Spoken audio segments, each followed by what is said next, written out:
بسم اللہ الرحمن الرحیم۔ السلام علیکم ورحمۃ اللہ وبرکاتہ۔ محترم ناظرین، ربیع الاول کا مہینہ بہت ہی بابرکت اور فضیلت والا ہے، کیونکہ اس مہینے ہمارے پیارے نبی حضرت محمد صلی اللہ علیہ وآلہ وسلم کی ولادت باسعادت ہوئی۔ اس مہینے انسان کی جو بھی پریشانی ہو، جو بھی مشکل ہو، دور ہو جاتی ہے۔ آج کا یہ وظیفہ جو میں آپ کو بتانے والا ہوں، بہت ہی طاقتور اور مجرب وظیفہ ہے۔ جو بھائی بہن یہ چاہتے ہیں کہ فوری طور پر اپنی زندگی میں وہ خود اپنی آنکھوں سے غیبی مدد کے نظارے دیکھیں، تو یہ ضروری ہے کہ ربیع الاول کا مہینہ شروع ہو تو فوراً آپ یہ وظیفہ پڑھیں۔ یہ وظیفہ آپ کسی بھی وقت پڑھ سکتے ہیں۔ سب سے پہلے آپ نماز پڑھ لیں۔ اگر آپ نماز کے فوراً بعد چاہتے ہیں تو فوراً بعد پڑھ لیں۔ اگر کچھ دیر بعد پڑھنا چاہتے ہیں تو کچھ دیر بعد سکون سے چلتے پھرتے یہ وظیفہ پڑھ لیں۔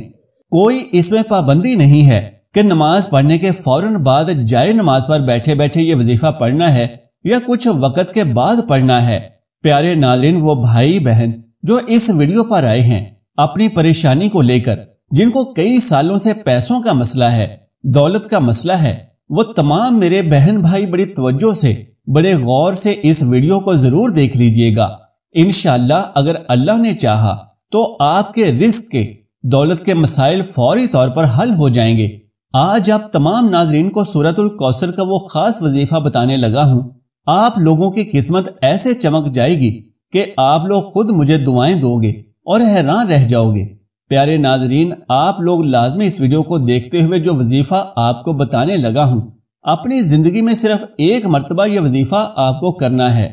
پوری زندگی آپ کو یہ عمل نہیں کرنا۔ اگر آپ روزانہ پڑھنا چاہیں تو آپ پڑھ سکتے ہیں، لیکن یہ عمل، یہ وظیفہ آپ کو ایک ہی مرتبہ پڑھنا ہے۔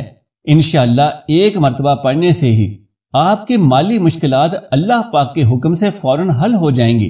کتنی ہی پیسوں کی تنگی ہو، فقیر بندہ بھی اگر اس ویڈیو کو دیکھ رہا ہو، جس کی جیب میں 10 روپے کا نوٹ بھی نہ ہو، غیبی مدد ہوگی اس کو۔ اگر وہ رات کو یہ وظیفہ پڑھ کر سوئے تو صبح مال و مال ہو جائے گا۔ صبح یہ وظیفہ پڑھ لے تو شام تک پیسوں کا بندوبست ہو جائے گا۔ اس وظیفے کو کرنے کے بعد آپ کی مالی مشکلات، جو پریشانیاں ہیں رزق اور دولت کو لے کر، اور اگر سالوں سال سے آپ بے روزگار ہیں، رزق کی تنگی کی وجہ سے آپ شدید پریشان ہیں، آپ کو اللہ پاک کی ذات کے اوپر یقین کر کے یہ وظیفہ پڑھنا ہے، کیونکہ جب آپ اس یقین اور بھروسے کے ساتھ یہ وظیفہ پڑھتے ہیں تو اللہ پاک بھی آپ کو بے تحاشا رزق و دولت عطا کرتا ہے۔ یہ بہت ہی آسان وظیفہ ہے، کوئی مشکل وظیفہ نہیں ہے، اور پڑھنے کا جو طریقہ ہے وہ بھی آپ کو آسان طریقے سے سمجھا دوں گا۔ اس طریقے پر عمل کرتے ہوئے اس وظیفے کو کر لیں، انشاءاللہ اللہ پاک ایسا معجزہ عطا فرمائیں گے کہ آپ کی تمام پریشانیاں ختم ہو جائیں گی۔ ایک جگہ روایت ہے کہ نبی صلی اللہ علیہ وآلہ وسلم نے فرمایا، اے عبداللہ بن قید، کیا میں تمہیں جنت کے خزانوں میں سے ایک خزانے کے متعلق نہ بتاؤں؟ میں نے عرض کیا، یا رسول اللہ صلی اللہ علیہ وآلہ وسلم ضرور بتائیں۔ تو آپ صلی اللہ علیہ وآلہ وسلم نے فرمایا، بس تم کہو، نہ گناہ سے بچنے کی ہمت ہے اور نہ نیکی کرنے کی طاقت ہے، اور اللہ کی توفیق صحیح ہے۔ آج کا یہ خاص وظیفہ سورۃ الکوثر اور اللہ کے صفاتی ناموں کا ہے، مگر اتنا طاقتور اور جلیل القدر عمل ہے کہ ہمارے جیسی ناقص زبان اس کو بیان نہیں کر سکتی۔ میرے آقا علیہ الصلوۃ والسلام کی شان بھی ہے، اس کے اندر مقام بھی ہے، اور بہت زیادہ خیر کثیر اس عمل کے اندر ہے۔ جو اس چھوٹی سی 3 آیات کو پڑھتا ہے، اس سے دوستی کرتا ہے، وہ مالا مال ہو جاتا ہے۔ اللہ سبحانہ و تعالیٰ اس کو لاکھوں کا مالک اور کروڑ پتی بنا دیتے ہیں۔ یہ اتنا طاقتور عمل ہے۔ ہم یہ تو نہیں کہہ سکتے کہ ہر انسان پڑھے گا تو ایک رات میں کروڑوں مل جائیں گے، یہ تو جھوٹ ہے، لیکن یہ کروڑ پتی بنا دینے والا عمل ہے۔ جس انسان کو بھی ہم نے یہ اپنی زندگی میں بتایا، اللہ نے اس کو مال و دولت بے حساب عطا فرمایا اور حلال عطا فرمایا۔ اور سب سے بڑی بات یہ ہے کہ اس عمل کے کرنے والے کی اولاد خیر و عافیت والی ہوتی ہے۔ میرے بھائیوں، میری بہنوں، اتنا مجرب وظیفہ ہے کہ انشاءاللہ دعائیں دو گے۔ اس وظیفے کو جب بھی آپ لوگ پڑھنے لگو تو آپ تمام ناظرین اس کے بارے میں کسی سے ذکر نہ کرنا، بلکہ خاموشی سے چپ چاپ یہ وظیفہ کر کے دیکھ لینا کہ سورۃ الکوثر کا وظیفہ ہے۔ میرے بھائیوں، میری بہنوں، اکثر آپ تمام دوست احباب اپنی پریشانیوں کا شکوہ کرتے ہو، اپنی مشکلات کی شکایت کرتے ہو کہ ہمارا یہ مسئلہ ہے، ہمارا وہ مسئلہ ہے، ہماری یہ بندش ہے، تو پیارے ناظرین اس وظیفے کو پڑھنے سے پہلے جتنی بھی آپ کی حاجتیں ہوں گی ان کی نیت کر لینی ہے کہ میری یہ حاجت ہے، پھر یہ وظیفہ پڑھ کر دیکھ لینا ہے۔ میرے بھائیوں اور میری بہنوں، ابھی یہ وظیفہ پڑھ رہے ہوں گے اور غیبی مدد کے نظارے اپنی آنکھوں سے دیکھ لو گے۔ انشاءاللہ یہاں وظیفہ ختم ہوگا، وہاں انشاءاللہ کام ہو جائے گا۔ لیکن میرے بھائیوں، جس ترتیب سے بتاؤں گا، اگر آپ نے یہ عمل کر لیا، جھولیاں اٹھا اٹھا کر دعائیں دو گے، یہ سمجھ لیں کہ اپنے سینے کا راز آپ کو بتانے لگا ہوں۔ نماز ظہر میرے بھائی مسجد میں ادا کر لیں اور میری بہنیں سکون سے گھر میں ادا کر لیں۔ اگر میرے بھائی کسی وجہ سے گھر میں نماز پڑھتے ہیں تو وہ ان کا ایک الگ مسئلہ ہے۔ مثال کے طور پر آپ کا کوئی مسئلہ ہے، آپ نہیں جا سکتے، تو پھر آپ نے گھر میں بھی پڑھی ہے تو وہ چاہے تو جائے نماز پر بیٹھے بیٹھے یہ وظیفہ پڑھ لیں، چاہے تو تھوڑی دیر بعد سکون سے پڑھ لیں۔ یہ وظیفہ عصر سے پہلے پہلے کر لیں۔ سب سے پہلے اپنی حاجتوں کی نیت ضرور کر لیجئے گا، چاہے ایک حاجت ہو چاہے تو 10 حاجتیں ہوں۔ ناظرین، آپ کو ایک اہم بات بتا دوں کہ اگر اس وظیفے کے ساتھ آپ کوئی دوسرے وظائف بھی پڑھ رہے ہیں تو بھی کوئی مسئلہ نہیں ہے، یعنی جو بھی وظیفہ آپ پڑھتے ہیں اس کے ساتھ پڑھ سکتے ہیں۔ یعنی دن میں آپ نے اگر صبح میں شام میں مختلف وظائف کیے ہوئے ہیں تو اس دن آپ یہ وظیفہ بھی پڑھ سکتے ہیں۔ اس بات کی کوئی بھی پابندی نہیں ہے کہ اس دن آپ نے دوسرے وظیفے کیے ہیں تو یہ وظیفہ نہیں پڑھ سکتے، لہٰذا آپ ہر صورت میں یہ وظیفہ کر سکتے ہیں۔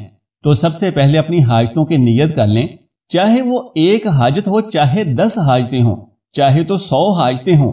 مثال کے طور پر اگر آپ کو ذاتی مکان چاہیے تو یہ نیت کر لیں کہ مجھے ذاتی مکان مل جائے اور میں اس کے لیے یہ وظیفہ کر رہا ہوں، یا پھر آپ کو کوئی بڑی رقم چاہیے تو اس کے لیے نیت کر لیں کہ مجھے بڑی رقم مل جائے، یا پھر اگر آپ کو قرض دار پریشان کر رہے ہیں تو یہ نیت کر لیں کہ قرض سے نجات مل جائے۔ اگر آپ بے اولاد ہیں تو یہ نیت کریں کہ اللہ تبارک و تعالیٰ مجھے نیک اور صالح اولاد عطا فرمائے۔ پیارے ناظرین، پھر سے بتا دوں کہ آپ ظہر کی نماز پرسکون طریقے سے پڑھ کر جائے نماز پر پورے سکون اور اطمینان کے ساتھ بیٹھ جائیں اور اپنی حاجتوں کی نیت کر لیں۔ پھر جب وظیفہ شروع کریں تو سب سے پہلے ایک مرتبہ اعوذ باللہ من الشیطان الرجیم اور ایک ہی مرتبہ بسم اللہ الرحمن الرحیم پڑھ لیں۔ پھر اس کے بعد ایک مرتبہ درود پاک جو بھی آپ کو آسان لگتا ہو وہ پڑھ لیں۔ اگر آپ درود ابراہیمی پڑھیں تو یہ سب سے زیادہ افضل اور بہتر ہے۔ تو آئیے میرے ساتھ بھی ایک مرتبہ درود ابراہیمی پڑھ لیں۔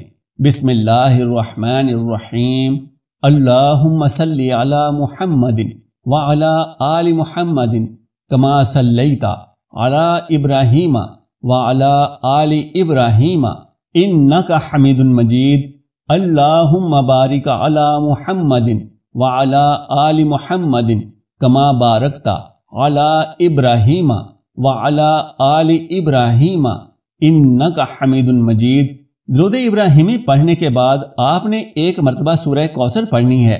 ایک مرتبہ میرے ساتھ بھی پڑھ لیجئے، انا اعطیناک الکوثر فصلی لربک وانحر ان شانئک ھو الابتر۔ پھر 11 مرتبہ اللہ کا مبارک نام یا غنیو پڑھ لیں۔ اس کے بعد ایک مرتبہ پھر سے سورہ کوثر پڑھیں اور اس کے بعد اللہ کا نام یا وہابو 11 مرتبہ پڑھ لیں۔ اس کے بعد پھر سے ایک مرتبہ سورہ کوثر پڑھنے کے بعد 11 مرتبہ اللہ کا نام یا رحمان پڑھ لیں۔ اب آخر میں ایک مرتبہ پھر سے درود ابراہیمی پڑھ لیں۔ پیارے ناظرین، ایک مرتبہ پھر سے سماعت فرما لیں کہ وظیفہ ربیع الاول کے مہینے میں کسی بھی دن کر سکتے ہیں، صرف اور صرف ایک دن کا وظیفہ ہے، بار بار یہ وظیفہ کرنے کی ضرورت نہیں ہے، نہایت ہی پرتاثیر وظیفہ ہے۔ طریقہ یہ ہے کہ سب سے پہلے ظہر کی نماز ادا کریں، پھر جائے نماز پر بیٹھے بیٹھے سکون کے ساتھ اور اطمینان کے ساتھ سب سے پہلے اپنی حاجتیں، مصیبتیں، پریشانیاں یاد کر لیں جن کے لیے آپ یہ وظیفہ کرنا چاہتے ہیں۔